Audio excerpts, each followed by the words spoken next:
Okay, hey, welcome back to Dads Who Try, and we're so thankful for you. Hey, do us a favor, drop a subscribe if any of these recommendations are something that you are excited about or you want to enjoy. We'd appreciate it so much. And hit the like button. And if you don't, I'm just kidding. No, hit the like button. It helps us out and it encourages us. And leave a comment. Give us feedback. If you think all of these are horrible, let us know. If you love them, let us know. If you have some other ideas, we're thankful for them. Let us know in the comments. But let's get right into it, okay? Here's five recommendations that you should put on your summer bucket list.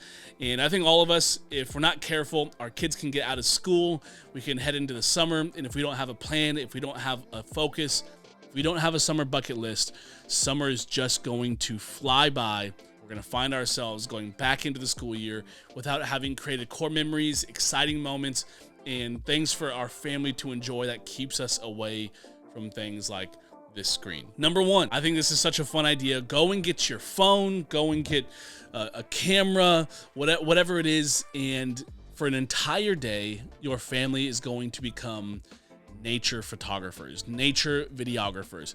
Go on a hike, go outside of your front door, go outside, just get outside and take photos, okay? Now, I'm not just saying take photos, but you got to give your phone to your child. And here's a little hack for you, okay? Here's like a little next step for you. If you want to go the extra distance, go onto your phone and turn your screen recording on. And then you can, at the end of everything, you can see everything that your kid looked at, focused at. Maybe they didn't take a picture of it, but they wanted to zoom in and see it. Like, I have two boys, okay? And like, if it was up to my wife, we'd be going out taking pictures of flowers and beautiful plants and birds. But my boys, like, I'm not gonna lie, if they see roadkill, if they see a dead animal, like, they're gonna go and take pictures and they're gonna look at it and they're gonna be like, oh my gosh. And then, later on in the day, we're gonna have to go out on another walk to see if it's still there. Like, I want to see the world through their eyes. And so getting outside and giving them a camera, giving them an opportunity to see the world through a lens allows you to see the world through the lens of their perspective. And number two, and look, I'm going to tell you right now, this is probably the messiest recommendation out of all of them. It's family cooking day. And you can be as wild as you want with this or conservative as you want with this. The whole point of this one is together as a family, you're cooking. And so that means the toddlers, that means the older ones, that means mom, dad, whoever's there, you're cooking together. You're cooking every meal together for an entire day. And if you want to go like the extra mile for this one, then each person gets to choose an item or gets to choose an element of the meal. So maybe for breakfast, the kids get to choose, I don't know, the protein, or they get to choose the big item. Maybe it's pancakes or waffles. Mom gets to choose the drinks. Dad gets to choose the sides. And then you continue on throughout the day. And here's a fun way to do it. Record what your meals are, and then you can start a family cookbook together. And as you continue to do this, maybe it's like every couple weeks, or you do this once a summer.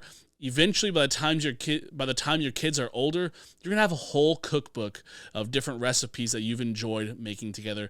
And when I say enjoy, I mean, let's be honest, that's like a really loose term for you've survived together. But you'll have core memories, you'll have a lot of excitement, and you'll learn to be in the kitchen together. Number three, I think this is a lot of fun, especially if the parents go all in on it. You got to take a day and you have to make a DIY obstacle course, okay? For some people, this can be outside. For some people, if you don't have a yard, like we live in Los Angeles, a yard is hard to come by. So maybe it's inside the house or wherever it is. Maybe you got to drive somewhere and you got to take some stuff with you.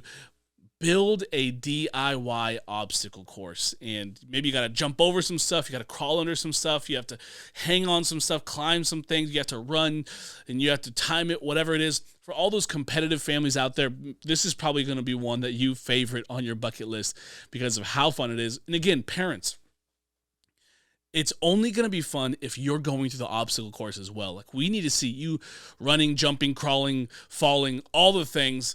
And your kids are going to love it. They're going to feel like you're a part of their world. And I think you're going to have a lot of fun doing it. And if you want to go the extra distance for your obstacle course, you have to name it, okay? You have to name it something fun, something exciting, maybe even allow the kids to name it.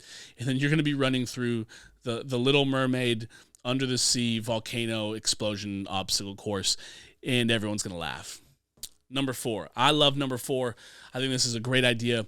You got to do a family time capsule and lock a moment of time within a time capsule. Maybe you can't like bury it outside or something like that. Like if you don't have a house, or you live in an apartment, or you live in a place like Los Angeles, that's okay. Okay. Put it into a capsule, put it into a box, duct tape that sucker up and put it somewhere that you cannot get to it, and make sure to write and label it. But I think this is really cool because making a time capsule allows you to see what your children value, right? You encourage them, you tell them, hey, we're going to put the things that we care about into this time capsule, and in 10 years, and in 5 years, and 25 years, we're going to open up this time capsule, and we're going to open it up to all the things that we valued, all the things that we loved at the time. Maybe, who knows, maybe it's Pokemon cards for your kids. Maybe for you and your wife, it's a favorite recipe, or it's a moment, it's a ticket stub from a movie, whatever it is. Encapsulate the moment that you're in, encapsulate the time you're in. And I think this is a really fun way. You can even write letters to yourself. You know, if your kids, you can interview them, ask them questions, you know, hey, how old do you think you're going to be when you get married? What school do you think you're going to go to? What do you want to be when you grow up? Who's your favorite band? You just ask them all sorts of fun questions, and they're going to give you answers. And I promise you, years from now, you're going to laugh at them together. You're going to probably cry over some things. You got to do a time capsule. I think this could be a lot of fun. And maybe it's something like you talk about in the beginning of the summer and you start collecting for, and by the end of the summer, you've encapsulated all your core memories of the summer. And then, I don't know, 10 years from now, 5 years from now, when your kids graduate, when they get married, something like that, you can open it up. The last one, I think this is a lot of fun. And again, parents, it only works if you dive in and you enjoy it with your kids as well. Look, it's theme days, okay? So choose a day of the week, and maybe it's Saturday, maybe it's whatever your days are off with your children. Maybe it's Fridays, maybe it's Sunday. You choose a theme, and the entire day you sell out to that theme. And I mean, like the whole thing. Like maybe it's pajama day. That means you're going to the store in your pajamas. You're coming home in your pajamas. Like the whole day is according to the theme. Maybe it's superheroes, right? And everyone gets to choose a superhero, or they make up a superhero. I don't know. All the dads out there, you can be the super dad who tries or something like that. Who knows, whatever it is, but you got to make it up, and you got to have fun. Maybe it's a color splash. And so it's like every person in the family is like decked out in their color, right? Maybe like one person gets all yellow, one person gets all green, whatever it is. And they have to wear green sunglasses, a green hat. They're fully decked out. But make every day count. Look, the whole purpose of a summer bucket list isn't so that you can go out and be busy. It's that you can create moments and create memories. And if we're not careful and we don't fight for those things, our lives are going to fly by so fast. And the whole time we're stuck on a screen, we're stuck in an article, instead of spending time with the people that matter the most. Again, if you liked any of these, hit that subscribe button, drop a like, and give us a comment. Let us know, what is a summer bucket list item that we should be adding to our bucket list. Love you guys.